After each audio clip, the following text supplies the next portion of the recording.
কলিজার টুকরা ইসমাইলকে হযরত ইব্রাহিম বুকের সাথে মিলালেন। হযরত ইব্রাহিমের কলিজায় আপন সন্তান ইসমাইলের স্নেহের দরিয়ায় যখন ঢেউ উঠেছে, আল্লাহ হুকুম করলেন, ইব্রাহিম তোমার সবচেয়ে প্রিয় জিনিসটা কুরবানি করো। পরপর 3 রাত স্বপ্ন দেখার পর তিনি সন্তানকে ডেকে বললেন, হযরত ইব্রাহিম বললেন, ইয়া বুনাইয়া ইন্নী আরা ফিল মানামি আন্নী আযবাহুক ফানজুর মাযা তারা। আমার কলিজার টুকরা, আমি স্বপ্নে দেখি তোমাকে জবাই করছি, তুমি চিন্তা করো। যেমন পিতা তেমন সন্তান।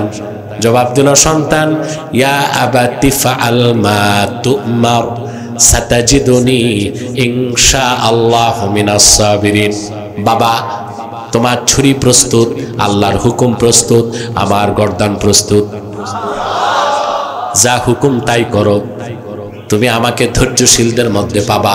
হযরত ইসমাইল হযরত ইব্রাহিমকে 3টা অনুরোধ করলেন, বাবা আল্লাহর হুকুমে গর্দান দিব, আমার আপত্তি নাই, 3টা অনুরোধ রাখবেন।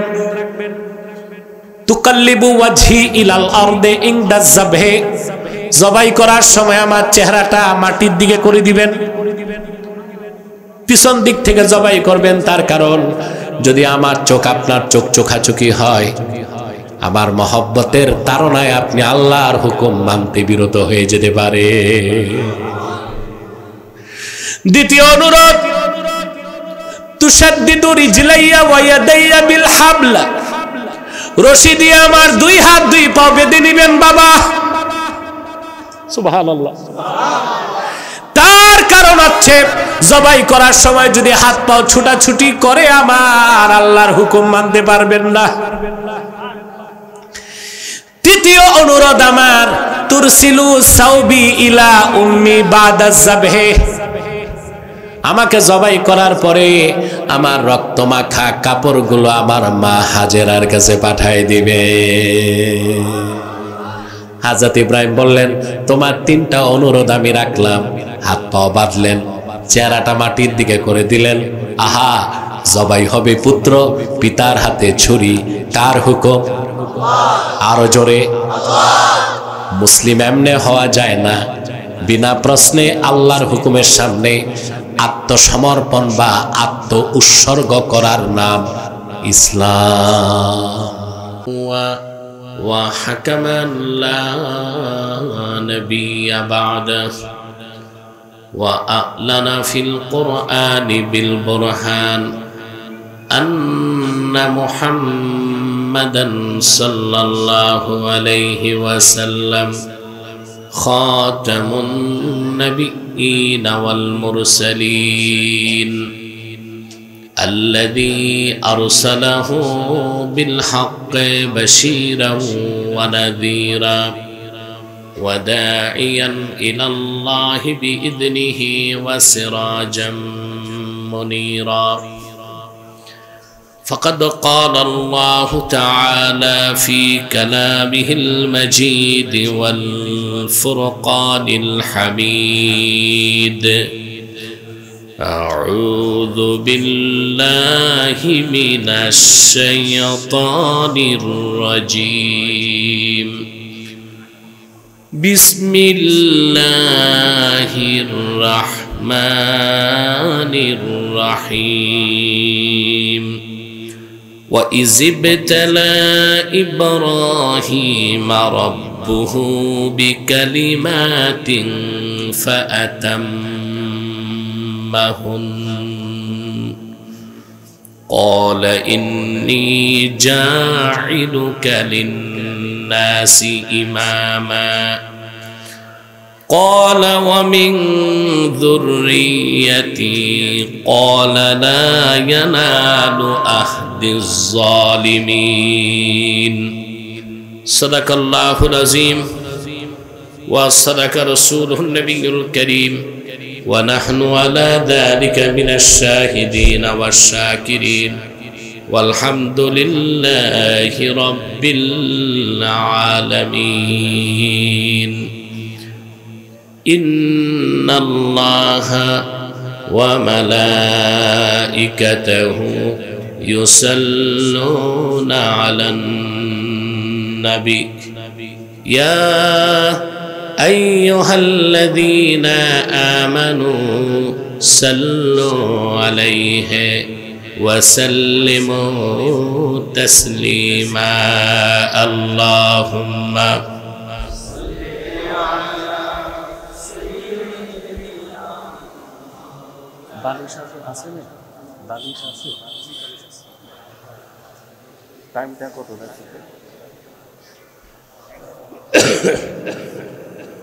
আপনারা এতগুলো মানুষ দরুদ শরীফের আওয়াজ নাই কেন? সমস্যা কি? অসুস্থতা না কৃপণতা? একটা তো সমস্যা আছে। মহব্বতে পড়ুন আল্লাহুম্মা আর আছে বানি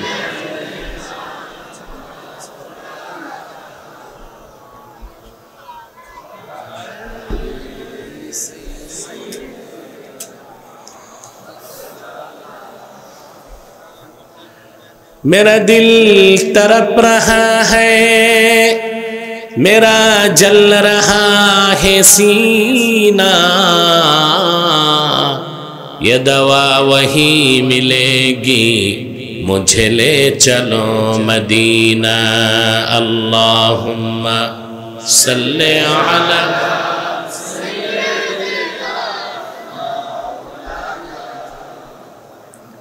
وعلى آله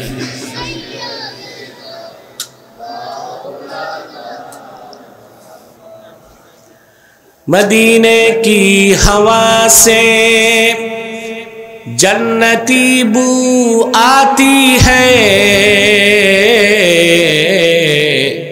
खाके पाके मदीना में नूरे जन्नत चमकती है अल्लाहुम्मा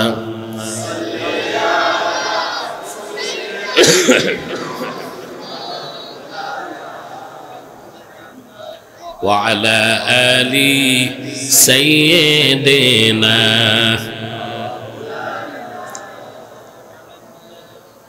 मुहम्मदुन रसूलुल्लाहि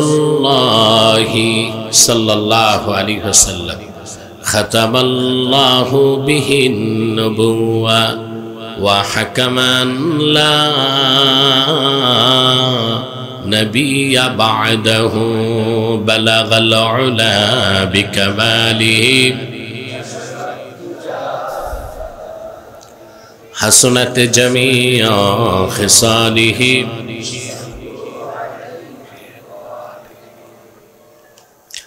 কারামাতিয়া জোনপুরি খানকা শরীফ ও এলাকাবাসীর উদ্যোগে আয়োজিত 11তম বার্ষিক তাফসীরুল কোরআন মাহফিলের আজকের দ্বিতীয় দিবসের সম্মানিত সভাপতি আলহাজ নিজামউদ্দিন প্রধান বারাকাল্লাহু ফি উমরি, হাজারাত উলামায়ে কেরাম, তুলাবায়ে ইজাম, নগর জীবনের প্রচন্ড ব্যস্ততা ত্রস্ততার মধ্যেও আজকের এই মহতী মাহফিলে যারা ছুটে এসেছেন স্বেচ্ছায় সানন্দে স্বতঃস্ফূর্তভাবে মনের আনন্দে শুধুমাত্র আল্লাহর কোরআনের দুর্বার টানে প্রবল আকর্ষণে তাদের সকলকে অন্তরের অন্তঃস্থল থেকে জ্ঞাপন করছি মুবারক। সবটুকুন শুকরিয়া আল্লাহ সুবহানাহু ওয়া তাআলার জন্যে, যিনি আজকের বরকতপূর্ণ মাহফিলে আমাদেরকে আসার বসার তৌফিক মেহেরবানি করে ভিক্ষা দান করেছেন। সেজন্য আসুন আমরা সকলে একবার অবনত চিত্তে হৃদয়ের আবেগ অনুভূতি উজাড় করে সমবেত কণ্ঠে রাতের নীরবতা নিস্তব্ধতা ভঙ্গ করে সিংহের মতো গর্জন করে একবার বলি আলহামদুলিল্লাহ। অগণিত অসংখ্য দরুদ ও সালাম আল্লাহর সৃষ্টির প্রধান আকর্ষণ, বিশ্বসভার সভাপতি, সকল নবী রাসূলগণের মাথার তাজ, শামসুল হিদায়াত, বদরুদ্দুজা, সাইয়্যিদুস সাকালাইন, ইমামুল মুরসালিন, খাতামুন নবিয়্যিন ওয়াল মুরসালিন, আফতাবে নবুওয়াত, শাহনशाह रिसालत सरकार दो जहां सुल्तानुल मदीना नबीयुल अंबिया हुजूर अकरम नूरे मुजस्सम नूरुन अला नूर सय्यिदिना हबीबिना शफीइना मौलाना मुहम्मद सल्लल्लाहु अलैहि वसल्लमेর উপর আল্লাহ তাবারাক ওয়া তাআলা যাকে আজ থেকে প্রায় ১০০০০ বছর আগে প্রেরণ করেছেন সর্বশ্রেষ্ঠ ও সর্বশেষ নবী ও রাসূল হিসেবে, যার পরে আজ পর্যন্ত পৃথিবীতে অবশ্যই কোনো প্রকার নবী কিংবা রাসূল অবশ্যই আসে নাই, অবশ্যই এখনো নাই, অবশ্যই কিয়ামত পর্যন্ত আসবে না। সম্মানিত সুধী, আপনারা সে সন্ধ্যা থেকে বক্তব্য শুনে এসেছেন, আলহামদুলিল্লাহ। রাতও বেশি, আমি অসুস্থ এবং ক্লান্ত, আর কথা বলতে চাই না, সরাসরি মূল আলোচনায় প্রবেশ করব। আমার সঙ্গে আপনারাও পড়ুন, যেন প্রতিটি শব্দের প্রতিটি অক্ষরের নূর আল্লাহ তাআলা আমাদের সিনায় মানকুশ করে দেন, বলেন আল্লাহুম্মা আমিন। أعوذ بالله من الشيطان الرجيم بسم الله الرحمن الرحيم وإذ ابتلى إبراهيم ربه بكلمات فأتمهن قال إني جاعلك للناس إماما قال ومن ذريتي قال لا ينال عهد الظالمين। আল্লাহ তাআলা তার হাবিব মুহাম্মদ সাল্লাল্লাহু আলাইহি ওয়াসাল্লামের উপর অবতীর্ণ কোরআনে তার হাবিবকে হযরত ইব্রাহিমের ইতিহাস স্মরণ করিয়ে দেন।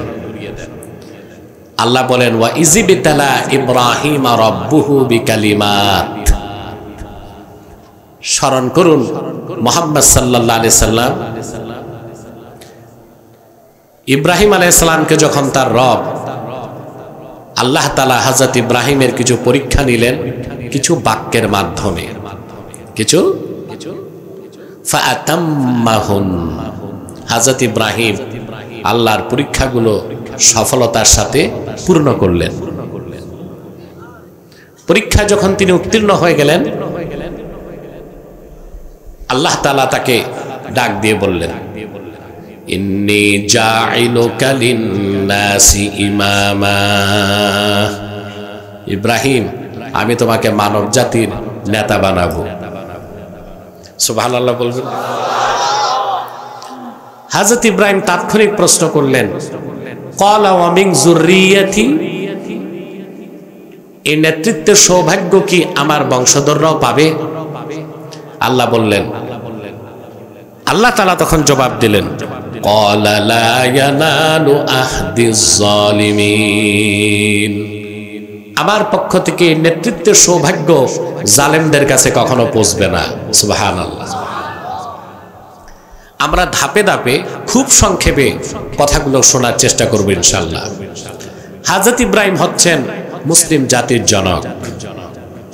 মুসলিম জাতির জনকের নাম কি?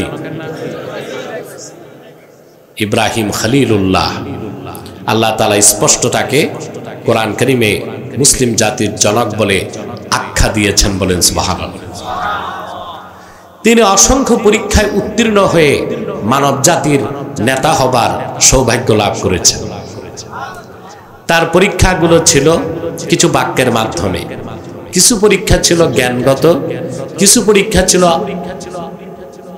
আমলগত, কিছু পরীক্ষা ছিল আকীদাগত। সুবহানাল্লাহ বলেন। যেমন ওনার বাড়ি ছিল, জন্মস্থান ছিল ইরাকের বাবেলে। ইরাকের বাবেল। ইতিহাসে এই বাবেলকে বলা হয় বেবিলন। কি বলা হয়? উনি যেখানে জন্ম নিলেন আশপাশের মানুষগুলো সব পৌত্তলিক মূর্তি পূজারী, চন্দ্র পূজারী, নক্ষত্র পূজারী, সূর্য পূজারী, সব ছিল ন্যাচারালিস্ট, ম্যাটারালিস্ট, প্রকৃতিবাদী, বস্তুবাদী। তিনি মুশরিকদের মাঝখানে দাঁড়িয়ে আছেন। আল্লাহ তার পরীক্ষা শুরু করলেন। প্রথমে জ্ঞানের পরীক্ষা, আকলের পরীক্ষা। সুবহানাল্লাহ।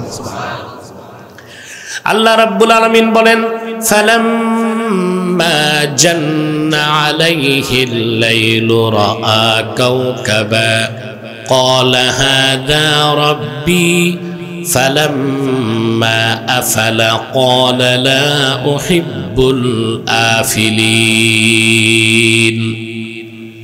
আল্লাহ রাব্বুল আলামিন বলেন, রাত যখন ইব্রাহিমকে আচ্ছন্ন করে ফেলল, আকাশ পানে তাকিয়ে তিনি নক্ষত্র দেখে বললেন, হাযা রাব্বি, এটা আমার রব। নক্ষত্র যখন ম্লান হয়ে গেল, তিনি বললেন, লা উহিব্বুল আফিলিন, যার ক্ষমতা কমে যায়, হ্রাস পায়, লয় পায়, এইরকম অপরিপূর্ণ কোন সত্তাকে ইব্রাহিম রব মানতে পারে না। প্রশ্ন আসে, তিনি যখন বলেছেন হাযা রাব্বি, নক্ষত্রকে এটা আমার রব, ওটা কি কিছু সময়ের জন্য শিরকের গুনাহ হয় নাই? কথা বলেন না। আল্লাহর কোন একজন পয়গম্বর জন্ম থেকে মৃত্যু পর্যন্ত শিরিক আর কুফর তো দূরে থাক, কবিরা বা সগীরা গুনাহ করে নাই। সুবহানাল্লাহ। এটাই আহলুস সুন্নাহ ওয়াল জামাতের আকীদা। আল আম্বিয়াউ মুনাজ্জাহুনা মিনাল কাবাইরি ওয়াস সাগায়ের। আল্লাহর পয়গম্বরগণ কবিরা সগীরা গুনাহ থেকে নিষ্পাপ ছিলেন, বলেন সুবহানাল্লাহ। তো তিনি যে কিছু সময়ের জন্য তারকাকে রব মনে করলেন, এটার ব্যাখ্যা কি? প্রশ্ন আসে না? আরে কথা বলো, আমি কি মাহফিলে না কবরস্থানে? এটা বুঝাইতে হবে না? না ঘুমাইলে হবে? জবাব দিতে হবে। কথা বোঝা যাচ্ছে? শোনাও যাচ্ছে? কষ্ট হচ্ছে না? তিনি যে কিছু সময়ের জন্য বললেন হাযা রাব্বি, এটা আমার রব, এটা কি শিরক হইল না? প্রশ্ন আসে কিনা? বিশ্ববরণ্য মুফাসসির আল্লামা হাফেজ জালালউদ্দিন সুয়ুতী রাহমাতুল্লাহ ব্যাখ্যা করেন, হযরত ইব্রাহিম এক সেকেন্ডের জন্য তারকাকে রব মানেন নাই। ওনার সামনে দাঁড়ায় ছিল নক্ষত্র পূজারী পত্তলিকরা।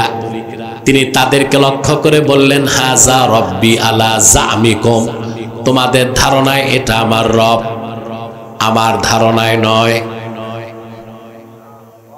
নক্ষত্র যখন ম্লান হয়ে গেল, তিনি বললেন, এই রকম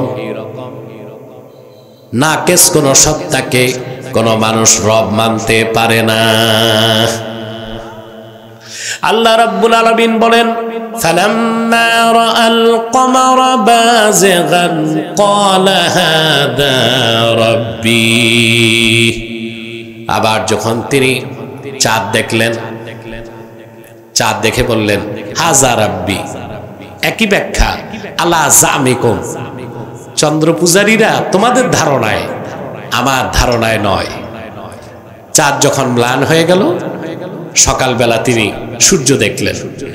ফালাম্মা রাআশ শামসা বাযিগাতান ক্বালা হাযা রাব্বি হাযা আকবার।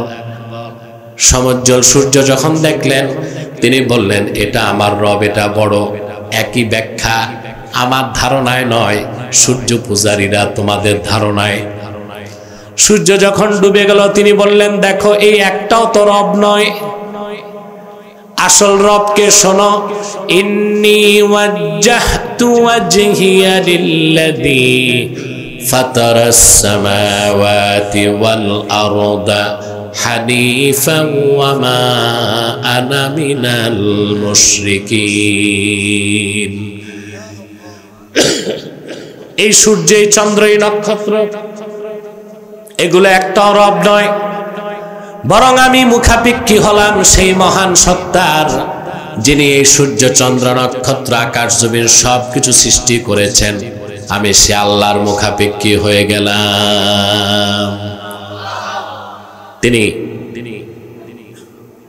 ঈমানের পরীক্ষায়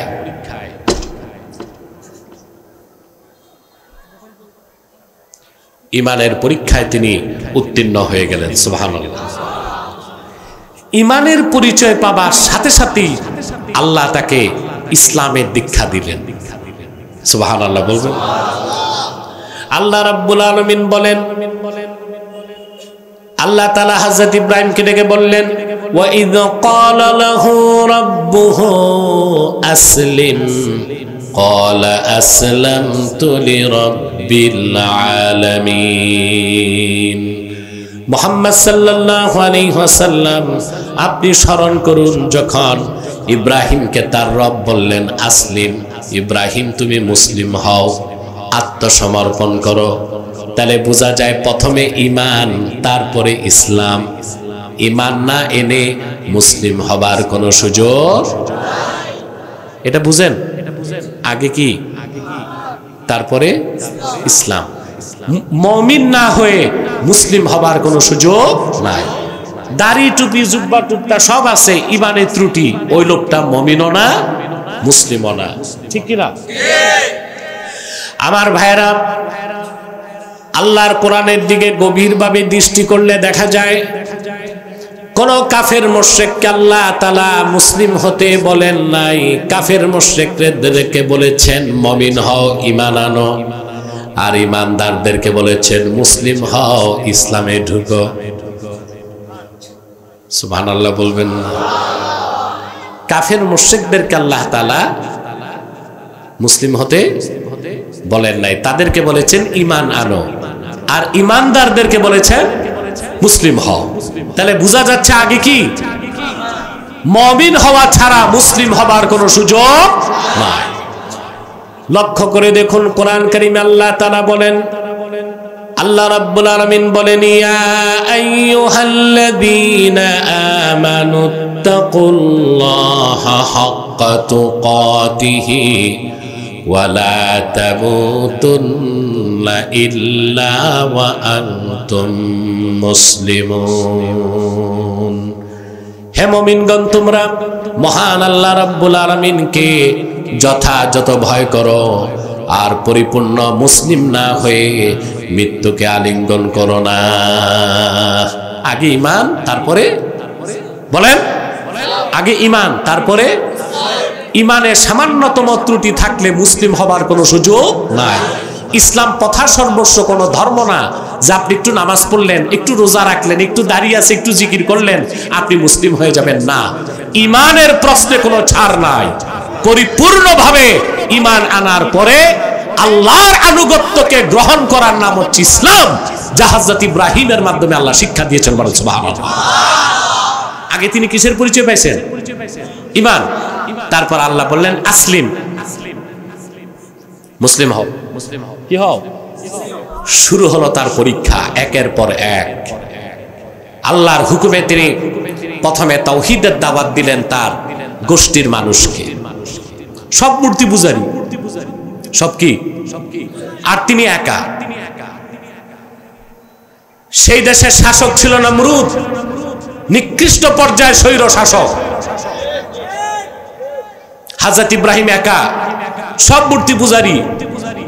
সুবহানাল্লাহি বিহামদিহি। আল্লাহ রাব্বুল আলামিন বলেন, হযরত ইব্রাহিম তিনি যাকে পিতা বলতেন তার নাম ছিল আজার। আজার এবং তার কওমের লোককে আল্লাহর তাওহীদের দাওয়াত দিলেন। তার সাথে কোনো পলিটিক্যাল ফোর্স নাই, প্রশাসন নাই, অস্ত্র নাই, লোকবল নাই। আপনারা তো বিপ্লব করেন, এই আল্লাহর আকাশের নিচে প্রথম বিপ্লব করেছেন হযরত ইব্রাহিম। আপনারা কি বিপ্লব বুঝেন? এই যে 5 তারিখ হয়েছে, এটা বিপ্লব ছিল? অভ্যুত্থান। এটা কি ছিল? বাংলাদেশের মানুষ অভ্যুত্থানও বুঝে না, বিপ্লবও। এটা ছিল রেভুলেশন, অভ্যুত্থান। বিপ্লব কি? বিপ্লব হচ্ছে স্রোতের প্রতিকূলে সত্যের ঝান্ডা নিয়ে অবিচল দাঁড়িয়ে যাবার নাম বিপ্লব। ওইটা আমরা করতে পারি নাই, ওটা সামনে হবে, আর সেটা হবে ইসলামের পক্ষে। সেটা হবে, কারণ বিপ্লব মানে হচ্ছে বিপ্লব পরবর্তী দেশ চলবে বিপ্লবীদের কথায়। চলতেছে? বরং অনেক জায়গায় বিপ্লবী ভাইরা মার খাচ্ছে। তাহলে বোঝা যাচ্ছে এটা বিপ্লব হয় না, এটা কি হয়েছে? অভ্যুত্থান। অভ্যুত্থান এক জিনিস আর বিপ্লব আরেক জিনিস। এই পৃথিবীতে বিপ্লবের শিক্ষা দিয়েছেন ইব্রাহিম খলিল। একা একজন মানুষ, তার কোনো ফোর্স নাই, লোক নাই, দল নাই, লোক নাই, লস্কর নাই, তিনি আল্লাহর তাওহীদের স্লোগান নিয়ে দাঁড়ায় গেলেন। তিনি কি বললেন? আল্লাহ তাআলা বলেন, ইয ক্বালা লিআবিহি ওয়া কওমিহি মা হাযিহি তামাসিলুল্লাতী আনতুম লাহা আকিফুন। বাবাকে আর গোষ্ঠীর মানুষকে বললেন, তোমরা এতটা নির্ভর এইসব হাতে বানানো দেবদেবী মূর্তি আর প্রতিকৃতিগুলোর ইবাদত করো তোমরা? তখন হযরত ইব্রাহিমের সম্প্রদায়, ওরা তো মুশরিক ছিল, ওরা একটা যুক্তি দিছে। কি দিছে?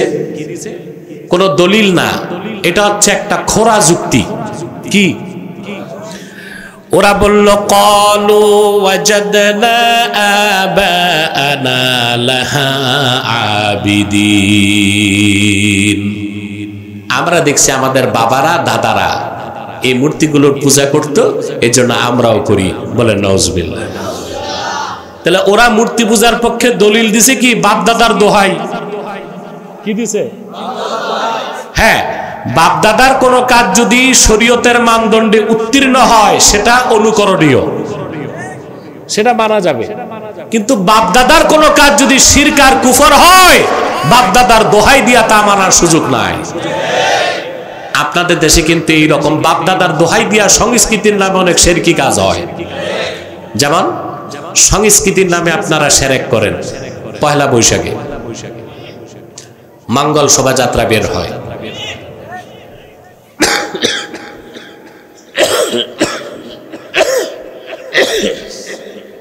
মঙ্গল শোভাযাত্রা বের হয়। ঢাকা বিশ্ববিদ্যালয়ের চারুকলার ঝাড়ু মারারা সকালবেলা বের হয়। আপনার হনুমান বানর এগুলো থাকে, আর পেঁচা, হুতুম পেঁচা। এটা হিন্দুদের ধর্মীয় কনসেপ্ট।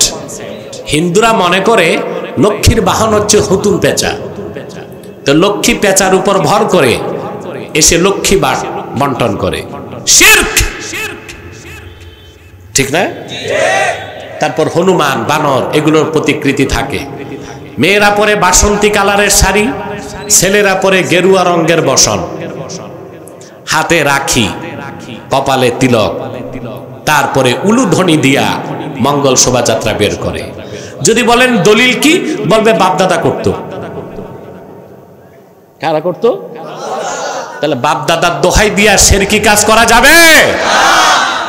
পূর্ববর্তী মুশরিকরা যেই দলিল দিত, বর্তমান যুগের মুশরিকরাও ওই একই রকম দলিল দেয়। সংস্কৃতি মানে বাপদাদার কাজ। কার কাজ? আমার ভাইরা, হযরত ইব্রাহিম বললেন, দেখো এই সব মিথ্যা, এগুলোর ইবাদত করা যাবে না, এগুলোর কোনো অস্তিত্ব নেই, সবটাই শিরক এবং মিথ্যা। ক্বালা বাল রব্বুকুম রব্বুস সামাওয়াতি ওয়াল আরদিল্লাযী ফাতারাহুন। রব তো একমাত্র তিনি, যে তোমাদের রব, আমার রব, সবার রব, যিনি আকাশ ও জমিনকে সৃষ্টি করেছেন। বলেন সুবহানাল্লাহ। তিনি যুক্তি দিলেন, প্রমাণ দিলেন, বুঝাবার চেষ্টা করলেন, ওরা মানতে রাজি না। তো তিনি তো বিপ্লব করবেন। কি করবেন? বিপ্লব মানে কি? সত্যের প্রতিকূলে সত্যের ঝান্ডা নিয়ে অবিচল দাঁড়িয়ে যাওয়া আর সত্যকে প্রতিষ্ঠিত করা, এর নাম কি? সফল বিপ্লব। আর যদি সত্য প্রতিষ্ঠিত না হয়, ওটা ব্যর্থ বিপ্লব। ওটা কি? তিনি স্পষ্ট ঘোষণা দিয়ে বললেন, ওয়াতাল্লাহি লাআকিদান্না আসনামাকুম বা'দা আন তুওয়াল্লু মুদবিরিন। আল্লাহর কসম, তোমরা বাড়ি যাবার সাথে সাথেই তোমাদের এই হাতে বানানো খোদা নামের বেহুদাগুলোর ব্যাপারে আমি চরম পন্থা গ্রহণ করব। সুবহানাল্লাহ বলে। কি পন্থা? তাহলে ইসলামে চরম পন্থা আছে না নাই? আছে। ইসলাম তিনটাই দিছে, চরমপন্থা, মধ্যপন্থা, শিথিল পন্থা। আমাদের দেশে কিছু বক্তা বের হইছে, বক্তা তো না, প্রবক্তা। এরা মানুষকে ওয়াজ করে ভুলভাল বুঝায় যে ইসলামে চরমপন্থা নাই। এটা বলার উদ্দেশ্য হচ্ছে জিহাদ থেকে মানুষকে সরিয়ে দেওয়া। ইসলামে তিনটাই আছে, চরমপন্থা আছে, মধ্যপন্থা আছে, শিথিল পন্থা আছে, তবে উগ্রপন্থা নাই, সন্ত্রাস নাই। আচ্ছা ভাই যুবকরা, একটা প্রশ্ন করি তোমাদেরকে, চরমপন্থা কি তোমরাও তো চরমপন্থা বিশ্বাস করো? করো না? 5 তারিখ 15 বছরের জগদ্দল পাথরকে সরাইতে কি তোমাদের চরমপন্থা নিতে হয় নাই? কথা বলেন। আপনারা যে মাঠে নামছেন, ছাত্র জনতা, আলেম ওলামা, পুলিশ একদিকে গুলি করছে, আপনারাও যে যা পারছেন জুতা, স্যান্ডেল, ইট, পাটকেল মারছেন। লড়াইটা দুই দিক ছিল। এটা কি চরমপন্থা ছিল না? ফেসিবাদ সরাতে চরমপন্থা লাগছে কিনা? তাহলে গণতন্ত্র প্রতিষ্ঠায় চরমপন্থা জায়েজ, শুধু ইসলামের স্বার্থ রক্ষায় চরমপন্থা সন্ত্রাস। এইরকম ভাওতাবাজির কথা আর বাংলাদেশে চলবে না, চলতে দেওয়াও হবে না। গণতন্ত্র প্রতিষ্ঠায় জায়েজ, আর ইসলামের স্বার্থে ওটার নাম হয় কি? সন্ত্রাস। আহা, কি আফসোস, আমাদেরকে কতটা নির্বোধ বানাবার চেষ্টা করা হচ্ছে। এবার আমাদের চোখ কান খুলতে হবে। ইসলাম তিনটাই দিছে, চরমপন্থা, মধ্যপন্থা, শিথিল পন্থা। ইব্রাহিম আলাইহিস সালাম যে বিপ্লব করলেন, কোন পন্থা নিলেন? প্রথম নেন নাই, প্রথম তো ওয়াজ করছেন। প্রথম কি করছেন? মূর্তি পূজার বিরুদ্ধে যুক্তি দিছেন, প্রমাণ দিছেন, মানতে চায় না, তখন তিনি কি নিছেন? চরমপন্থা। বলছেন ঠিক আছে, মূর্তিগুলোর ব্যাপারে আমি আল্লাহর কসম করে বলছি চরমপন্থা গ্রহণ করব। আল্লাহ রাব্বুল আলামিন বলেন, فَجَعَلَهُمْ جُذَاذًا إِلَّا كَبِيرًا لَهُمْ لَعَلَّهُمْ إِلَيْهِ يَرْجِعُونَ। তিনি একটা কুঠার হাতে নিলেন, তারপর মূর্তিগুলোকে ভাঙ্গা শুরু করলেন। জুদাদা, টুকরা টুকরা করে দিলেন, সব মূর্তির নাক নকশা ভাঙ্গা মানচিত্র পাল্টাই দিয়েছেন, চূর্ণ বিচূর্ণ করে মাটির সাথে মিশায় দিয়েছেন। তারপরে সবচেয়ে বড় যে মূর্তিটা, ওইটার মাথার মধ্যে কুঠারটা বেঁধে দিচ্ছেন, যেন ভাঙছে কে এটা জিজ্ঞেস করতে ওরা যাইতে পারে তার কাছে। গেলে জিজ্ঞেস করলে বোবা তো কিছু বলবে না, তখন হযরত ইব্রাহিম বলবেন এটাই তোমাদের খোদা নামের বেহুদা। সুবহানাল্লাহ। কর মাইকম্যান আসে নাই? আমার খুব কষ্ট হচ্ছে, সাউন্ডটা অ্যাডজাস্ট হয় নাই। না মাইকম্যানই তো নাই, এটা হেল্পার বসায় রাখছে। আসছে? কথা বললেন না, বসেন। বরং যারা দাঁড়িয়ে আছেন বসার চেষ্টা করেন। আমি জানি রাত বেশি হয়ে গেছে, গভীর রাত চলতেছে। আপনার যে ধৈর্যের সাথে বসে আছেন, এটা আল্লাহর মেহেরবানি ছাড়া আর কিছু না। আবার তো আমার কমিটি তো গরিব মানুষ, আপনাদের বিরিয়ানির পোটলাও দিতে পারবে না, ঠিক না? কথা বলে না। আরে ভাই, বিরিয়ানির পোটলা না পাইলে কি হয়েছে, দোয়া তো পাইবেন। এখানে মানুষ কত দূর দূর থেকে আসছে, বক্তবলি থেকে আসছে, নদীর ওপার থেকে, নারায়ণগঞ্জ থেকে আসছে, ওদিক পানগাঁও থেকে আসছে, একে এই নরসিংপুর থেকে আসছে। এর মানে বিরিয়ানির পোটলা একটার কত? 100 টাকা, ভাড়া লাগছে 300 টাকা। কেউ বিরিয়ানি খাইতে আসে না, আসে কোরআন হাদিস শুনতে। আর আমার কমিটি গরিব মানুষ, ওরা বিরিয়ানি দিতেও পারবে না। আর তোমরা এটা জানো আর জেনেই এসেছো, ঠিক কিনা? আমরা মুনাজাত করে আল্লাহর কাছ থেকে আজরুন আজিম নিয়ে বাড়ি যাব ইনশাআল্লাহ। সব মূর্তিগুলো ভাঙ্গা বড়টার মাথায় তিনি বিপ্লবকারে কই শিখেন, সুবহানাল্লাহ, কুঠার ঝুলাই দিছেন, স্বর্গের উপরে গেল। ওরা বলতে লাগলো, মান ফাআলা হাযা বিআলিহাতিনা ইন্নাহু লামিনাজ জালিমিন। আমাদের ইলাহগুলোকে ভাঙ্গা চিরা অপমান করছে লোকটাকে, সে নিশ্চয় জালেম। এবার চলে আসলো বিপ্লবের মহানায়কের নাম, সুবহানাল্লাহ কইবেন না? قالوا سمعنا فتى يذكرهم يقال له إبراهيم তারা বলল আমরা একটা যুবকের কথা শুনেছি, যুবকটা মূর্তিগুলোর বিরোধিতা করে, লোকে তারে ইব্রাহিম বলে ডাকে, এটা তারই কাজ। সুবহানাল্লাহ, এটা তারই কাজ। নমরুদ ক্ষিপ্র হয়ে গেছে, সে তার মন্ত্রী পরিষদ ডাকছে। ইব্রাহিমের এত দুঃসাহস, তাকে শাস্তি দিতে হবে। মন্ত্রী পরিষদ সিদ্ধান্ত নিয়ে বলল শাস্তি একটাই দিতে হবে, হাররিকুহু ওয়ানসুরু আলিহাতাকুম ইন কুনতুম ফাইলিন। ইব্রাহিমকে জীবন্ত আগুনে জ্বালিয়ে দাও, তোমাদের দেবতাগুলোকে সাহায্য করো যদি কিছু করতেই চাও। নির্মাণ করা হলো বিশাল অগ্নিকুণ্ড, আগুনের লেলিহান শিখা দাউ দাউ করে জ্বলছে। কাসাসুল কোরআনে ইবনে কাসির লিখেছেন, নমরুদের রাষ্ট্রে, নমরুদের রাষ্ট্র না, কাফেরের কিছু থাকে না, নমরুদ যেখানে থাকতো ওখানে এক প্রকৌশলী ছিল, এসেছে হুজান। কি নাম? হুজান, ইঞ্জিনিয়ার ছিল। সে নমরুদকে এক যন্ত্র বানিয়ে দিছে হযরত ইব্রাহিমকে আগুনে নিক্ষেপ করার জন্য। আমাদের দেশের বক্তারা বলে চরক গাছ, এগুলো কিতাবে নাই, বুঝেন নাই? ওই যন্ত্রটার নাম ছিল মিন জানিক, কাঠের কামান। কি নির্মাণ করা হলো, হযরত ইব্রাহিমের হাত পা বাঁধা হলো, হাতলের মধ্যে বসায় দেওয়া হলো, আগুন জ্বলছে, কাঠের কামান ঘুরবে, রশি কাটলেই তিনি আগুনে চলে যাবেন।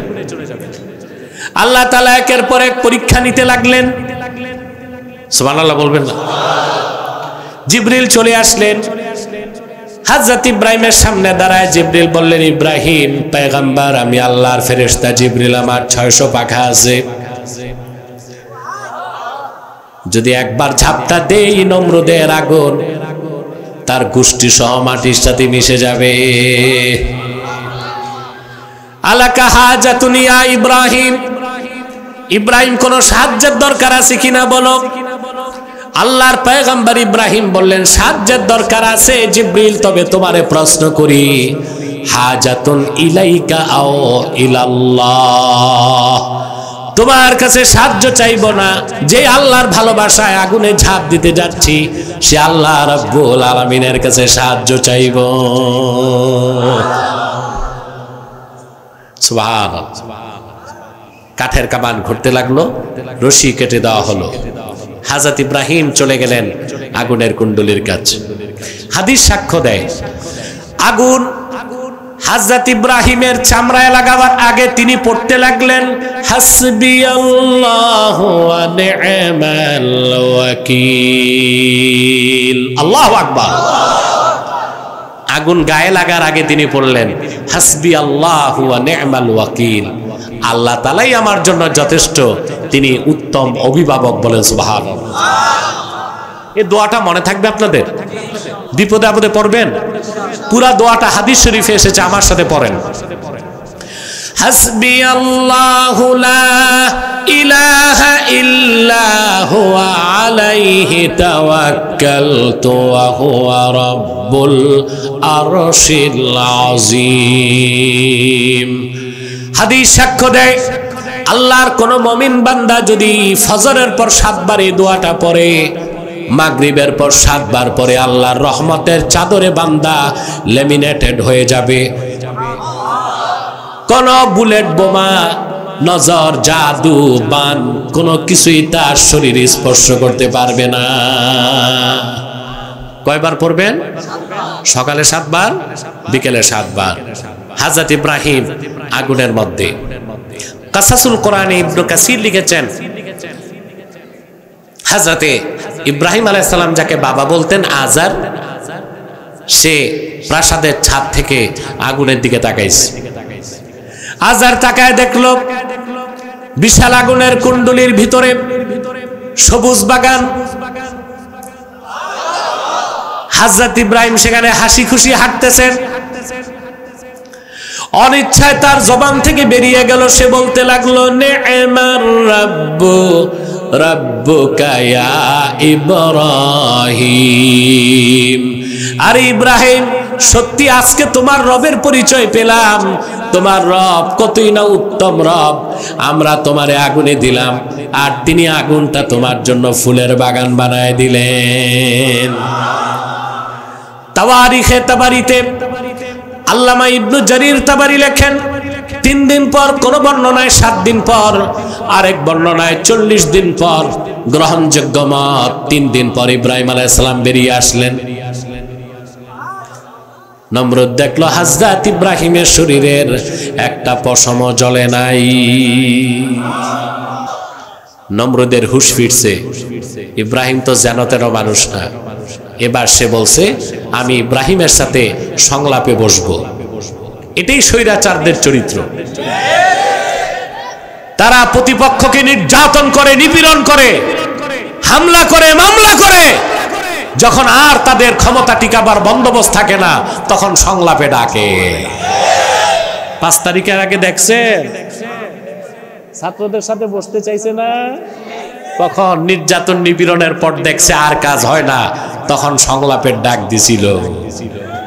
কিন্তু সময় পার হয়ে গেছিল। দুনিয়ার স্বৈরাচারদের এটাই চরিত্র, তারা কখনো সংলাপে বসে না, আগে নির্যাতন করে। বাংলাদেশে বিগত 15 বছরে যে নির্যাতন হয়েছে, পৃথিবীর ইতিহাসে তা বিরল। যেভাবে মানুষকে আয়না ঘরে নির্যাতন করা হয়েছে, Genghis Khan, Hulagu Khan, Ayub খানের মতো স্বৈরাচাররা মানুষ হয়ে মানুষকে এইভাবে কষ্ট দেয় না। দিছে এই 15 বছর বাংলাদেশের ইতিহাসে কালো অধ্যায় হিসেবে থাকবে। থাকবে কিনা? জাতি ভুলবে এটা? পৃথিবীর সব যুগের স্বৈরাচারদের চরিত্র এটাই ছিল। তারা প্রথমে নির্যাতন করে, নিপীড়ন করে, কণ্ঠ রোধ করতে চায়, নির্যাতনের স্টিম রোলার চালায়, লোহার দাঁত দিয়ে মানুষকে চাবাতে চায়। যখন আর কাজ হয় না, তখন কি ডায়লগ, সংলাপে বসে। নমরুদ বলল, একটু ইব্রাহিমকে ডাকো, আমি একটু শুনি তার কথা।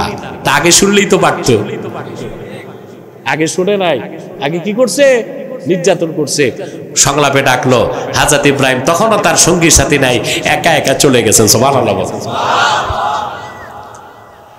কুখ্যাত স্বৈরাচার নমরুদ হযরত ইব্রাহিমকে বলল, ইব্রাহিম তুমি কার দাওয়াত দাও? হযরত ইব্রাহিম বললেন, মহান আল্লাহ রাব্বুল আলামিনের তাওহীদের দাওয়াত দেই। নমরুদ বলল, আল্লাহর কি পরিচয়? হযরত ইব্রাহিম বললেন, তিনি আমার রব, তোমার রব, সবার রব, সৃষ্টি জগতের রব আমার আল্লাহ রাব্বুল আলামিন। নমরুদ বলল, রবের পরিচয় আরো জানতে চাই। হযরত ইব্রাহিম বললেন, ও রব্বিয়াল্লাযী ইউহয়ী ওয়া ইউমীত, তিনি আমার রব, যিনি জীবন দেন আবার মৃত্যু দেন। সুবহানাল্লাহ বলেন। কুখ্যাত নমরুদ বুঝতে পারে নাই জীবন দেওয়া কি মৃত্যু দেওয়া কি। সে বলল, আনা উহয়ী ওয়া উমীত, আমিও জীবন দিতে পারি, মৃত্যু দিতে পারি। নাউজুবিল্লাহ। তাফসীর বাগাবীতে এসেছে, কুখ্যাত নমরুদ জেল সুপারকে বলল, 2 জন আসামি ডেকে আনো। আসামি 2 জন আসছে, মৃত্যুদণ্ড প্রাপ্ত। নমরুদ একজনকে বলল, তুমি বাড়ি যাও। বাড়ি গেছে। আছে কয়টা? নমরুদ বলল, জল্লাদকে তার কল্লা কাটো। কেটে দিছে। দেখলা ইব্রাহিম, একটারে জীবন দিলাম, একটারে মৃত্যু দিলাম। হযরত ইব্রাহিম দেখলেন, এটা তো আস্তা গোবর গণেশ। আপনারা একটা কথা মনে রাখবেন, নাস্তিক যত উচ্চশিক্ষিত হোক, ডিগ্রিধারী হোক, ওটার মাথায় যা আছে মাল, ওটা গোবরের চেয়ে ভালো কিছু না। এটা গোবরের চেয়ে ভালো কিছু হইতে। দেখেন না বাংলাদেশের বুদ্ধিজীবীদের কি দৈন্য দশা। এরা দেশের কোনো কাজে আসে? সবচেয়ে বড় ভণ্ড হচ্ছে বুদ্ধিজীবীরা।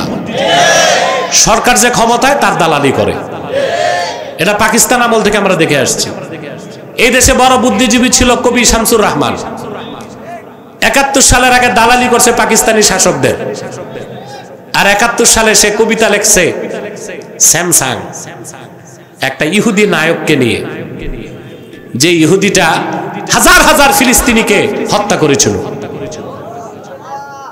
সেটা দিয়ে মুক্তিযোদ্ধাদের উদ্বুদ্ধ করতে চেয়েছিল। যে দেশ স্বাধীনের আগে দালালি করলো পাকিস্তানিদের, সেই হয়ে গেল দেশ স্বাধীনের পর পাকিস্তান বিরোধী দালালি শুরু করলো ভারতের। সুফিয়া কামালের নাম শুনছেন? এই সুফিয়া কামাল জিন্নাহ সাহেবের পক্ষে 7টা কবিতা লিখেছিল। কয়টা? আর পরবর্তীতে দেশ স্বাধীনের পরে সুফিয়া কামালকে দেখা গেল রাজাকার ছাড়া আর মুখে কিছু নাই। তো বুদ্ধিজীবী মানে হচ্ছে কি দালাল। এরা বুদ্ধি বেচে বেচে খায়। বুদ্ধি, আমি বলছিলাম সরকারকে, এই বুদ্ধিজীবীগুলোর মাথায় তো কিচ্ছু নাই, টাক মাথা। এদের মাথায় ঘাস চাষ করো, অন্তত গবাদি পশুগুলো ঘাস খেয়ে বাঁচতে পারবে। নাস্তিক, এথিস্ট যত শিক্ষিত হোক, ডিগ্রিধারী হোক, তার আপার স্টোরেজে ঘিলু আছে, ওটা গোবরের চেয়ে ভালো কিছু না। হযরত ইব্রাহিম দেখলেন এটা তো আস্ত গোবর গণেশ, জীবন দেওয়া কি মৃত্যু দেওয়া কি তা বুঝে না। হযরত ইব্রাহিম বললেন, শোন রে নমরুদ, আমার রবের পরিচয়, ইন্নাল্লাহা ইয়াতি বিশ-শামসি মিনাল মাশরিকি ফাতি বিহা মিনাল মাগরিব। আমার আল্লাহ প্রতিদিন সূর্যটা পূর্ব দিক থেকে উঠান, পশ্চিমে ডুবান। নমরুদ রে, তোর পক্ষে যদি সম্ভব হয় আমার আল্লাহর পশ্চিম দিকে ডুবানো সূর্যটা পশ্চিম দিক থেকে তুলে আনতো দেখি।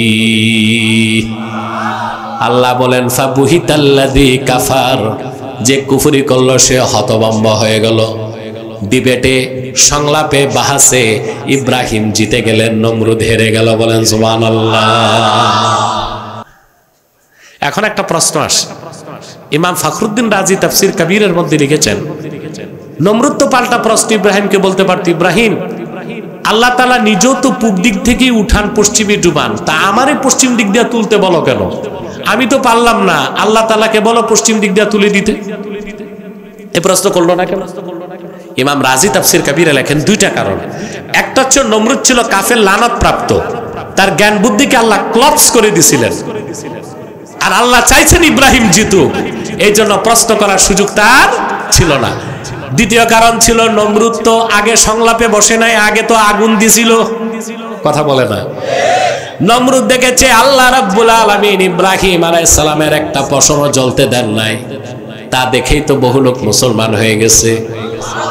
আবার যদি নমরুদ বলে, ইব্রাহিম আল্লাহকে বলো সূর্যটা পশ্চিম দিক থেকে তুলে দিতে, আল্লাহ তো তুলে দিবেন, তাতে তো কুখ্যাত নমরুদের বাকি জারি জুরিও শেষ, বাকি জারি জুরিও শেষ হয়ে যাবে। এটা বুঝতে পেরেছে, এই প্রশ্নটা করে নাই। হযরত ইব্রাহিমের উপর ঈমান আনলেন তার ভাতিজা হযরত লূতকেও আল্লাহ নবুয়ত দিয়ে দিলেন। কিছু ঈমানদার আল্লাহর পক্ষ থেকে আসলো আবার পরীক্ষা, ইব্রাহিম তুমি বাবেল ছাড়ো, সিরিয়া যাও। সুবহানাল্লাহ বলেন। সিরিয়া, এই যে সিরিয়া, রাজধানী দামেস্ক, লেবানন, ফিলিস্তিন, জর্ডান, এই সবটা নিয়ে বলা হয় শাম। এই শামের রাজধানীর কথা কোরআনে এসেছে রোম। কথা বুঝতে পারছেন? হযরত ইব্রাহিম চলে আসলেন কেনানে, বাইতুল মুকাদ্দাসের কাছে। সুবহানাল্লাহ বলেন। পরীক্ষার পর পরীক্ষা আসতে লাগলো। সুবহানাল্লাহ বলবেন না? এবার আল্লাহ নির্দেশ দিলেন, ইব্রাহিম তুমি তোমার স্ত্রী হাজেরা আর ইসমাইলকে নিয়ে মক্কায় চলে যাও। একজন সতী সাধ্বী নারী হযরতে হাজের আর তার সন্তান হযরত ইসমাইলকে নিয়ে হযরত ইব্রাহিম চলে আসলেন মক্কায়। তখন সেখানে কোনো ঘর বাড়ি নাই, আল্লাহর ঘর যেটা ছিল তার চিহ্ন নাই, চতুর্দিক মরুভূমি, কোনো খাদ্য নাই, মানুষ নাই, নির্জন নিভৃতে। যেখানে কাবার পাশে জমজম, সেখানে হযরত হাজেরাকে তিনি বসালেন, কোলের মধ্যে ইসমাইলকে দিলেন, ছোট পোটলায় কিছু খেজুর দিলেন, আর একটা চামড়ার মশকে পানি দিয়া চলে যাচ্ছেন। হযরত হাজেরা ডাকতেছেন, কোনো জবাব নাই। একবার ডাকলেন, দুইবার ডাকলেন, তিনবার ডাকলেন। বুখারী শরীফে এসেছে, ফানাদাত উম্মু ইসমাইল ইসমাইলের মা ডাক দিল, ইব্রাহিম একটু কথা শোনেন। জবাব নাই।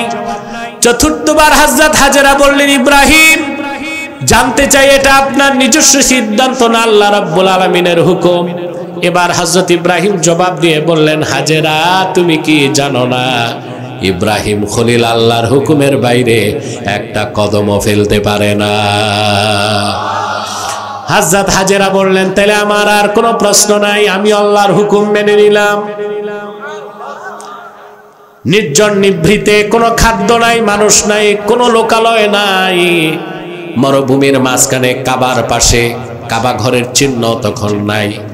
হযরত হাজেরা বসে আছেন, কয়েকদিনে খেজুর শেষ, পানি শেষ, প্রচন্ড তৃষ্ণা লেগেছে, সন্তান পানির তৃষ্ণায় ত্রাহি ত্রাহি করছে। তিনি তাকায় দেখলেন, সাফা পাহাড়ের দিকে তাকালেন, শক্ত পাহাড়ের পাথর, সূর্যের আলো পড়ছে, দূর থেকে চকচক করছে। তিনি ভাবলেন পানি আছে। গেলেন তিনি সাফা পাহাড়ে, যে দেখেন পানি তো নাই। তাকালেন মারওয়ার দিকে, দেখলেন পানির মতো কি দেখা যায়, দৌড় দিলেন মারওয়ায়, যে দেখেন পানি নাই। এভাবে সাফা থেকে মারওয়ায় তিনি 7 বার দৌড়ালেন। আল্লাহ তার বান্দি হাজেরার দৌড়টারে এত পছন্দ করলেন, কিয়ামত পর্যন্ত হাজিদের জন্য এই দৌড়টাকে আল্লাহ ওয়াজিব বানায় দিলেন। সাফা মারওয়া না দৌড়ালে আপনার হজ হবে? সাফা থেকে মারওয়া, মারওয়া থেকে সাফা 7 চক্কর, 3.5 মাইল দৌড়ানো হয়, 3.5 কিলোমিটার। কত? সুবহানাল্লাহ। আমি দেখেছি 70 বছর, 80 বছর, 90 বছরের বুড়া হাঁটতেছে, দৌড়াইতেছে, টের পায় না।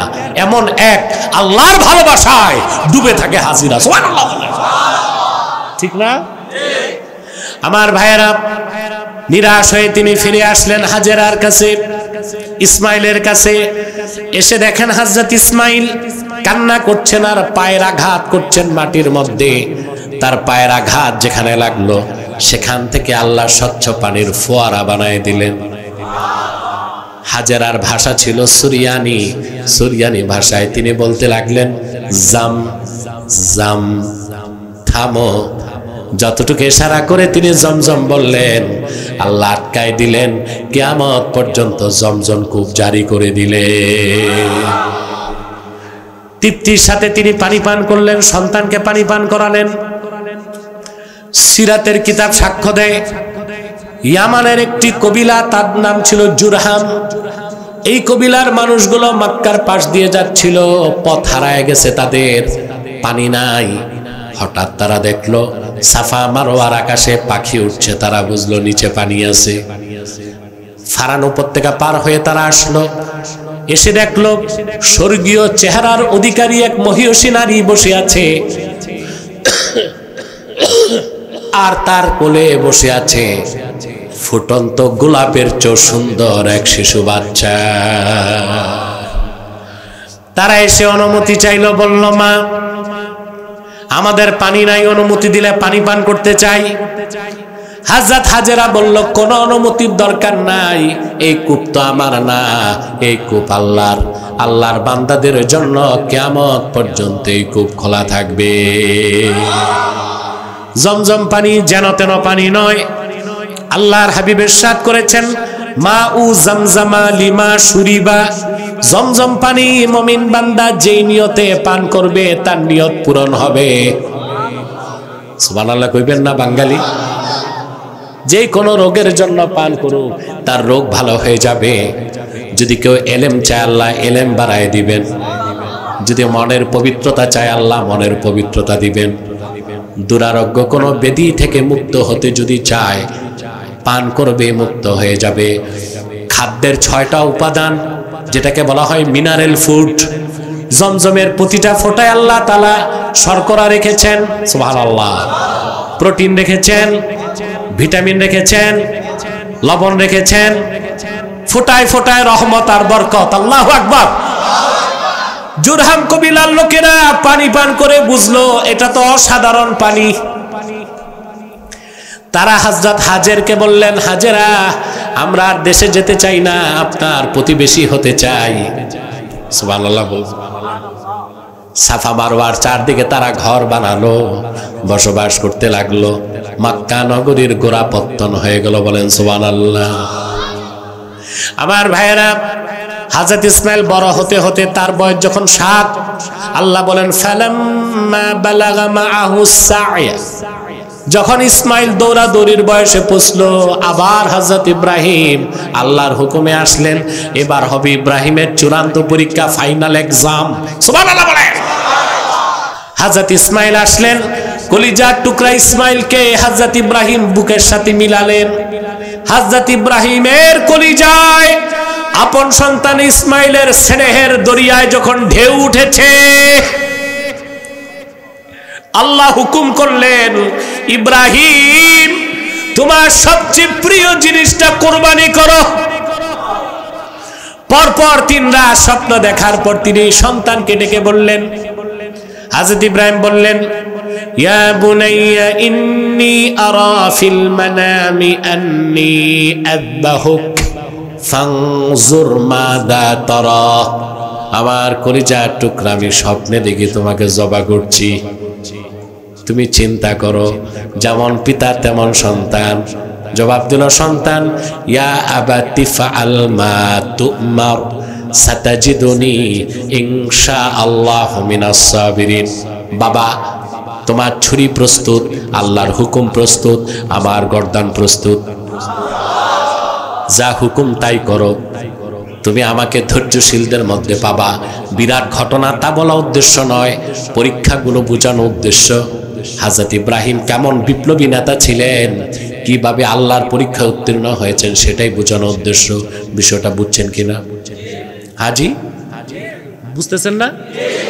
গেলেন মিনাতে, সবকিছু প্রস্তুত, রশি চাকু সব রেডি। হযরত ইসমাইল হযরত ইব্রাহিমকে 3টা অনুরোধ করলেন, বাবা আল্লাহর হুকুমে গর্দান দিব, আমার আপত্তি নাই, 3টা অনুরোধ রাখবেন। তুকাল্লিবু ওয়াজহি ইলাল আরদে ইনদা যাবহে, জবাই করার সময় আমার চেহারাটা মাটির দিকে করে দিবেন, পিছন দিক থেকে জবাই করবেন। তার কারণ, যদি আমার চোখ আপনার চোখ চোখাচোখি হয়, আমার মহব্বতের তাড়নায় আপনি আল্লাহর হুকুম মানতে বিরত হয়ে যেতে পারে। দ্বিতীয় অনুরোধ, তুশাদ্দিদু রিজলাইয়া ওয়া ইয়াদাইয়া বিল হাবলা, রশি দিয়ে আমার 2 হাত 2 পা বেঁধে নিবেন বাবা। সুবহানাল্লাহ। তার কারণ হচ্ছে, জবাই করার সময় যদি হাত পাও ছুটাছুটি করে, আমার আল্লাহর হুকুম মানতে পারবেন না। তৃতীয় অনুরোধ আমার, তুরসিলু সাউবি ইলা উম্মি বাদা যাবহে, আমাকে জবাই করার পরে আমার রক্তমাখা কাপড়গুলো আমার মা হাজেরার কাছে পাঠাই দিবে। হযরত ইব্রাহিম বললেন, তোমার 3টা অনুরোধ আমি রাখলাম। হাত পা বাঁধলেন, চেহারাটা মাটির দিকে করে দিলেন। আহা, জবাই হবে পুত্র, পিতার হাতে ছুরি, কার হুকুম? আরো জোরে। মুসলিম এমনে হওয়া যায় না, বিনা প্রশ্নে আল্লাহর হুকুমের সামনে আত্মসমর্পণ বা আত্ম উৎসর্গ করার নাম ইসলাম। সবকিছুর ঊর্ধ্বে আল্লাহর হুকুম, এর উপর আর কিছু হইতে। আল্লাহর হুকুমকে বিনা প্রশ্নে মেনে নেবার নাম মুসলিম। সুবহানাল্লাহ বলেন। প্রত্যেক মুসলিম বিপ্লবী। ঠিকটা ঠিক মতো কইলেন না? প্রত্যেক মুসলিম বিপ্লবী। মুসলিমের কাজ হচ্ছে সত্যের ঝান্ডা হাতে নিবে, জীবন থাকবে কি যাবে তার চিন্তা করার সময় তার থাকে না। বলেন সুবহানাল্লাহ। হযরত ইব্রাহিম ছুরি চালালেন, 1 বার 2 বার 3 বার, একটা পশমও কাটে না। তাফসীর সাক্ষ্য দেয়, বিরক্ত হয় ইব্রাহিম খলিল, ফাআলকাহা আলাল হাজার ফাশাক্কাল হাজার, বিরক্ত হয়ে তিনি ছুরিটা পাথরে মারলেন, পাথর 2 টুকরা হয়ে গেল। ইব্রাহিম খলিল আকাশ পানে তাকিয়ে বললেন, রব্বুল আলামিন, বুঝি না তোমার কারিশমা, ছুরির আঘাতে পাথর 2 টুকরা হয়ে যায়, আমার সন্তানের চামড়াটাও তো কাটতে পারলাম না। এবার আল্লাহ ডাক দিয়ে বলেন, ইব্রাহিম, পরীক্ষায় তুমি পাস। কাসাদ্দাক্তার রুইয়া, স্বপ্নরে তুমি সত্য বানাই দিছো, আমি দুম্বা পাঠাই দিলাম, জবাই করো, ইসমাইলের পক্ষ থেকে কোরবানি আদায় হয়ে যাবে। এভাবে একে একে অসংখ্য পরীক্ষা দিয়া তিনি উত্তীর্ণ হলেন। আল্লাহ ডাক দিয়া বললেন, ইন্নী জাইলুকা লিন্নাসি ইমামা, ইব্রাহিম তুমি পরীক্ষায় পাশ করেছো, এবার আমি তোমারে মানব জাতির নেতা বানাবো। এই আলোচনা থেকে যে শিক্ষা নিলাম, নেতা হবার জন্য টাকা থাকলে হবে না। দুর্মুজ বাহিনী, পিস্তল বাহিনী থাকলে বাংলাদেশে নেতা হওয়া যায়, কিন্তু মুসলমানদের নেতা হবার জন্য ইমানের পরীক্ষায় উত্তীর্ণ হতে হবে, ঠিক কিনা? আমাদের দেশে নেতা হয় কারা? কথা বলেন। পিস্তল বাহিনী, দুর্মুজ বাহিনী, ঠিক কিনা? আর অবৈধ পয়সা আছে, এ নেতা হয়। আপনারা ইমানদার নামাজিদেরকে নেতৃত্ব দিতে পারেন নাই, সমাজেও না, রাষ্ট্রেও না। নেতা বানাইছেন বেঈমান, মুনাফিক, সুদখোর, ঘুষখোর, দাগাবাজ, লম্পট, চোরা কারবারি, টেন্ডারবাজি করে, দাগাবাজি করে, চাঁদাবাজি করে তাদেরকে নেতা বানিয়েছেন। এই জন্য তো বাংলাদেশ সংস্কার হয় না। সব বলতেছে সংস্কার সংস্কার সংস্কার, কি দিয়ে হবে সংস্কার? সেটআপ না চেঞ্জ হয়েছে? কি চেঞ্জ হয়েছে? পলিসি কই? পলিসি ছাড়া তো একটা দেশ ঠিক হয় না। পলিসি কোনটা নিছেন? আগে যেই পলিসি ছিল গণতন্ত্র, এখন তো সেই পলিসি। কথা বলেন। বলে সংবিধান পরিবর্তন হবে। হ্যাঁ, ধন্যবাদ জানাই বর্তমান সরকারকে, সুপারিশ করা হয়েছে ধর্মনিরপেক্ষতাকে বাদ দিবে। 24 বছর আমরা মাঠে ময়দানে বলে এসেছি ধর্মনিরপেক্ষতা কুফরি মতবাদ। এখন নির্বাচন সংবিধান সংস্কার কমিটি সরকারকে সুপারিশ করেছে ধর্মনিরপেক্ষতা বাদ দিতে হবে, এটা আমরা সাধুবাদ জানাই। কিন্তু শুধু ধর্মনিরপেক্ষতা বাদ দিলেই হবে না, আমরা এমন এক সংবিধান চাই যে সংবিধান কুফর বান্ধব সংবিধান হবে না, ইসলাম বান্ধব সংবিধান হবে। কোরআন সুন্নাহ বিরোধী কোন একটি ধারা সংবিধানে থাকতে পারবে না। অতএব সেটআপ চেঞ্জ করলে হবে না, পলিসি চেঞ্জ করতে হবে। আর সংস্কার কি? সরকার কি সংস্কার করবে? সংস্কার তো আপনাদের হাতে। আপনারা শুধু নেতাগুলো ঠিক করেন, দেশ ঠিক হয়ে যাবে। কথা বলেন। আরে ভাই, বাংলাদেশটাকে বাস আর ট্রাক যে হাতুড়ি দিয়ে পিটায় ঠিক করবে? কথা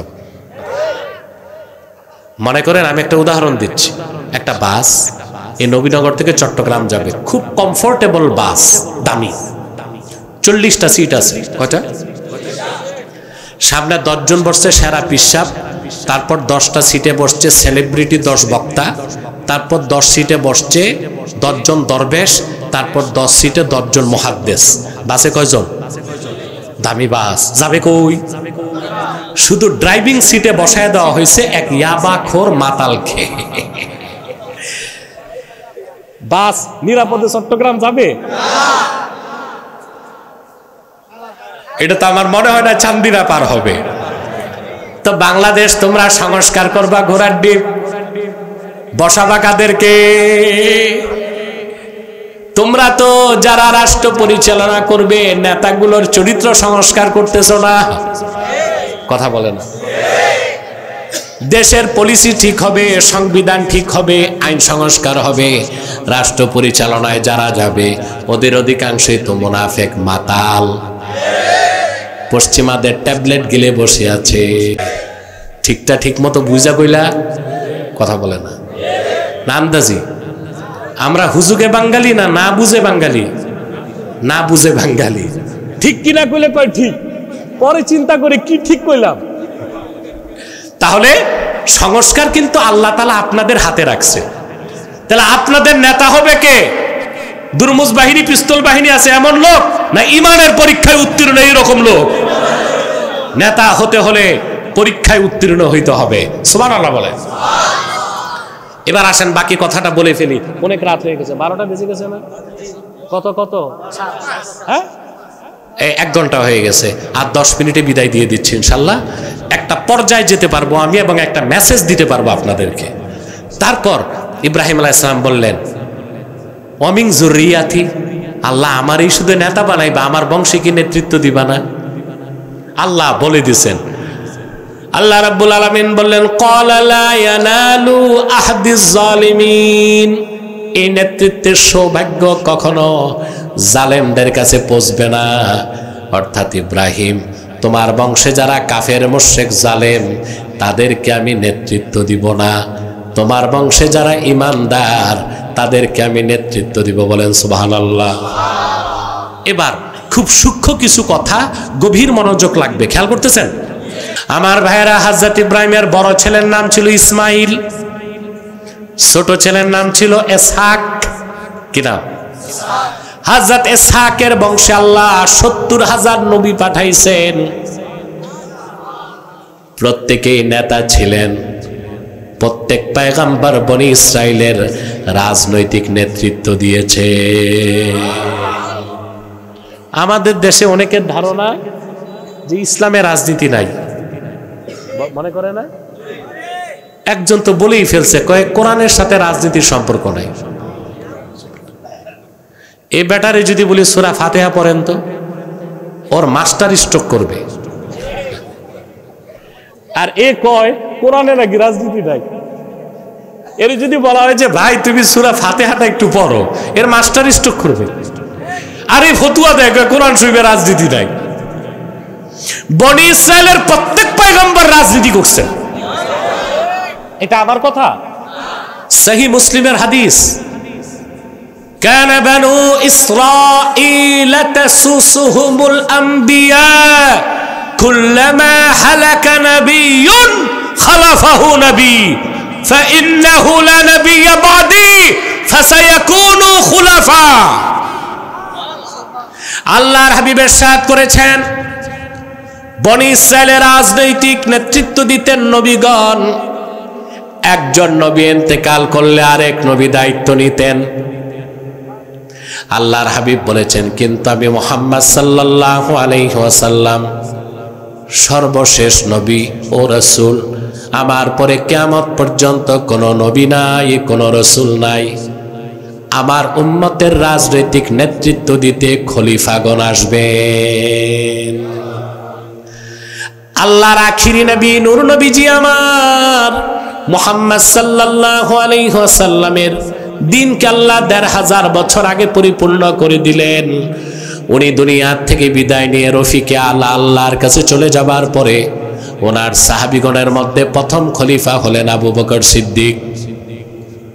২ বছর তিনি খলিফা ছিলেন, ২ বছর ৬ মাস। তারপর দায়িত্ব নিলেন হযরত ওমর রাদিয়াল্লাহু তাআলা আনহু। সুবহানাল্লাহ বলবেন না? তারপর হযরতে ওসমান, তারপর হযরতে আলী। ৩০ বছর তারা খেলাফতের দায়িত্ব পালন করলেন, গোটা বিশ্বকে নেতৃত্ব দিলেন। তারপরে পরবর্তীতে আসলো আমিরে মুয়াবিয়া, তার ক্ষেত্রে আমাদের কোনো প্রশ্ন নাই, তিনি জলিলুল কদর সাহাবী। তারপরে আসলো কুখ্যাত ইয়াজিদ বেঈমান স্বৈরাচার, সে খেলাফত বাদ দিয়া চালু করলো মুলুকিয়াত রাজতন্ত্র। খেলাফত প্রতিষ্ঠার জন্য দাঁড়ায় গেলেন আল্লাহর হাবিবের কলিজার টুকরা ফাতেমার নয়নের পুত্তুলি ইমাম হোসেন। সুবহানাল্লাহ। চূড়ান্ত লড়াই হলো কারবালার প্রান্তরে। খেলাফত প্রতিষ্ঠা করতে যে ইমাম হোসেন বুকের রক্ত ঢেলে দিলেন, আবার পরবর্তীতে ওমর ইবনে আব্দুল আজিজের মাধ্যমে খেলাফত প্রতিষ্ঠিত হলো। তাহলে বোঝা যায় ইসলামে রাজনীতি আছে না নাই? রাজনৈতিক নেতৃত্ব দিবেন খলিফাগণ। সুবহানাল্লাহ বলেন। আমার ভাইয়েরা, হযরত ইব্রাহিমের ছেলে ইসহাকের বংশে আল্লাহ সন্তান দিলেন ইয়াকুবকে। ইয়াকুবের ছিল ১২ সন্তান, তার একজনের নাম ছিল ইয়াহুজা। তার বংশে ইহুদি সম্প্রদায়, তার বংশে আল্লাহ রাব্বুল আলামিন হযরত ইসমাইলের বংশে পাঠালেন আখিরি নবী নূর নবীজি মুহাম্মদ সাল্লাল্লাহু আলাইহি সাল্লামকে ১৫০০ বছর আগে। সুবহানাল্লাহ বলেন। আদম থেকে ঈসা ১ লক্ষের উপর নবী রসুলগণ, নবীগণ রসুলগণ দিনের দাওয়াত দিয়েছেন, দিন পরিপূর্ণ হয় নাই। কিন্তু আল্লাহর আখিরি নবী মুহাম্মদ সাল্লাল্লাহু আলাইহি ওয়াসাল্লাম ১৫০০ বছর আগে মাত্র ২৩ বছর দিনের দাওয়াত দিয়েছেন, দিন আল্লাহ পরিপূর্ণ করে দিয়েছেন। মুহাম্মদ সাল্লাল্লাহু আলাইহি ওয়াসাল্লামের দিনকে আল্লাহ ১৫০০ বছর আগে পরিপূর্ণ করে দিলেন। আর আল্লাহর পক্ষ থেকে জমিনের ইমামত বা নেতৃত্বের বৈধ অধিকারী আল্লাহ উম্মতে মুহাম্মদীকে বানায় দিলেন। আল্লাহ আগেই ওয়াদা করছেন ইব্রাহিম আলাইহিস সালামের সাথে, ক্বালা লা ইয়ানালু আহদিজ জালিমিন, ইব্রাহিম তোমার দোয়া কবুল হবে না, তুমি চাইলেই হবে না, তোমার বংশে যারা কাফের মুশরিক জালেম তাদেরকে আমি নেতৃত্ব দিব না। নেতৃত্ব দিলেন আল্লাহ উম্মতে মুহাম্মাদীকে, বলেন সুবহানাল্লাহ। তো বলবেন বাকি দুনিয়া যে কাফেরদের নেতৃত্ব ওইটা জবরদখল, ওইটা আনলিগ্যাল লিডারশিপ, আর মুসলমানেরটা হচ্ছে লিগ্যাল লিডারশিপ। মুসলমানেরটা বৈধ নেতৃত্ব, কাফেরদেরটা অবৈধ নেতৃত্ব। আর হযরতে ইসহাকের বংশে যে হযরত ইয়াকুব তার ছেলে ছিল ইয়াহুযা, যার বংশধর ইহুদিরা, তাদেরকে আল্লাহ 3000 বছর হয় নেতৃত্ব থেকে দূরে রাখছে।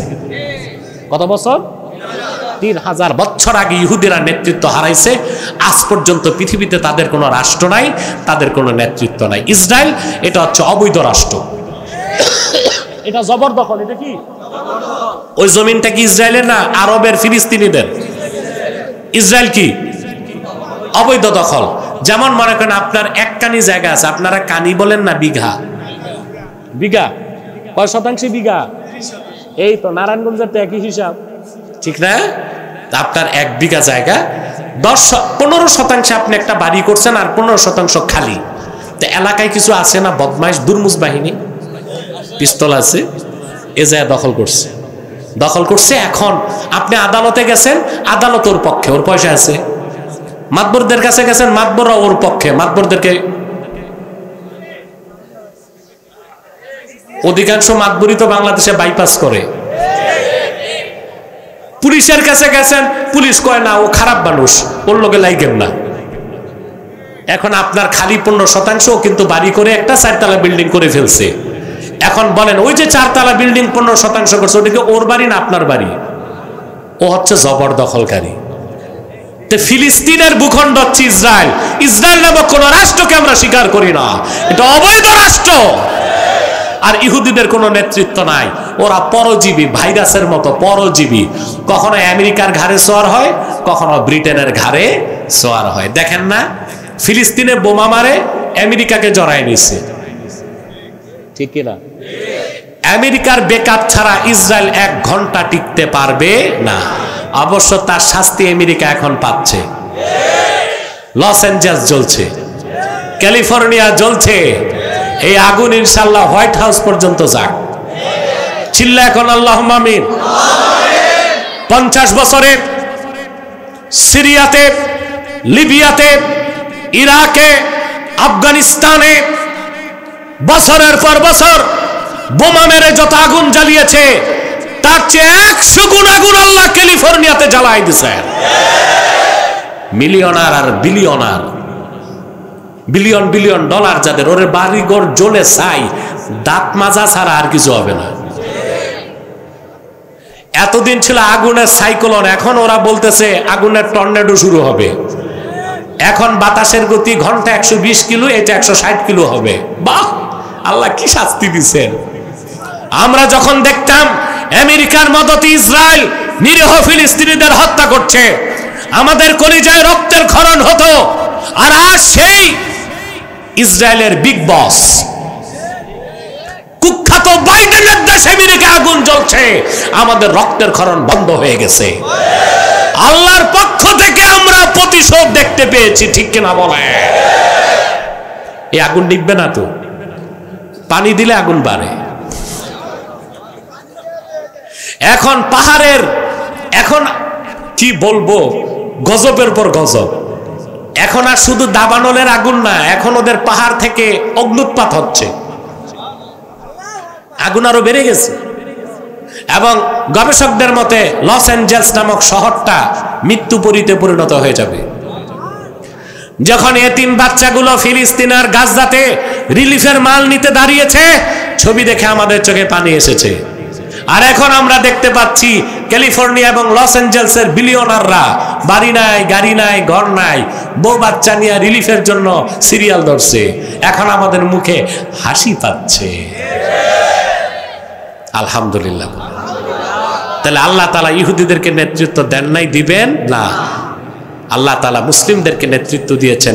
এই পৃথিবীকে নেতৃত্ব দেবার একমাত্র বৈধ প্রোপাইটার হচ্ছে আমরা উম্মতে মুহাম্মাদি। আমরা যারা, আমরাই এই ভূপৃষ্ঠের বৈধ নেতৃত্বের দাবিদার। বলেন সুবহানাল্লাহ। অমুসলিমরা যতটুকু নিয়ে আছে ওটা জবরদখল। ওটা কি?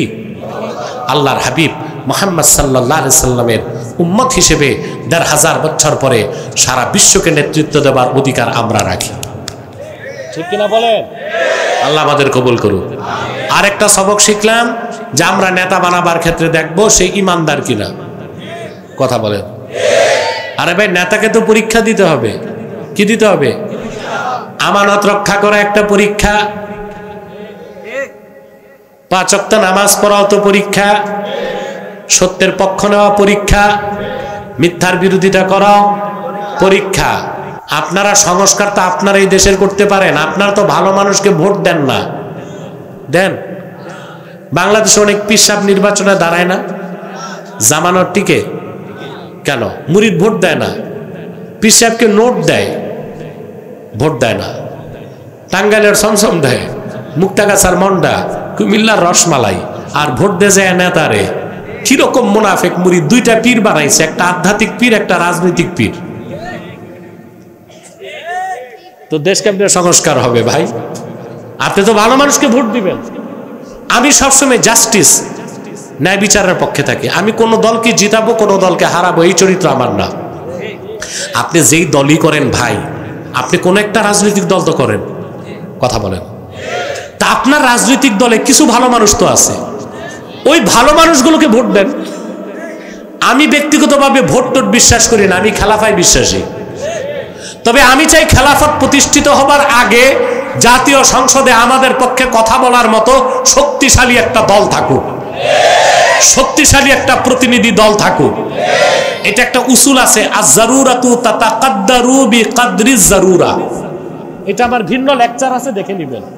তো কথা বুঝতেছেন? তো প্রত্যেক রাজনৈতিক দলে কিছু কি ভালো মানুষ নাই? আপনি যারে ভোট দিবেন দেখবেন সে একটা কাফের মুশরিক কিনা। যদি কাফের মুশরিক হয় ওরে ভোট দিবেন না। যদি দেখেন ইমানদার, তারপরে দেখবেন সে নামাজ পড়ে কিনা।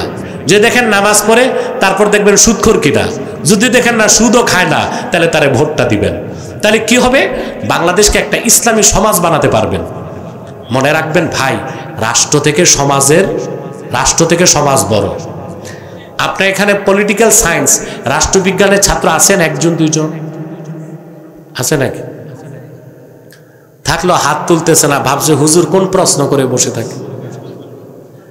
দেখুন, রাষ্ট্রবিজ্ঞানের একটা কথা আছে, society is great then state. রাষ্ট্র থেকে সমাজ বড়।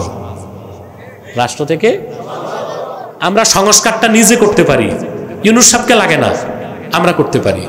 আমরা যদি পলিসি নেই যে আমি যে রাজনৈতিক দল করি ওই দলের ইমানদার, নামাজি, হালালখোর লোকটাকে নির্বাচিত করব, তাহলে কিন্তু আমরা একটা ইসলামী সমাজ বানাতে পারি। আর পরবর্তী প্রজন্ম ইসলামী রাষ্ট্র বানাবে ইনশাআল্লাহ। ঠিক কিনা?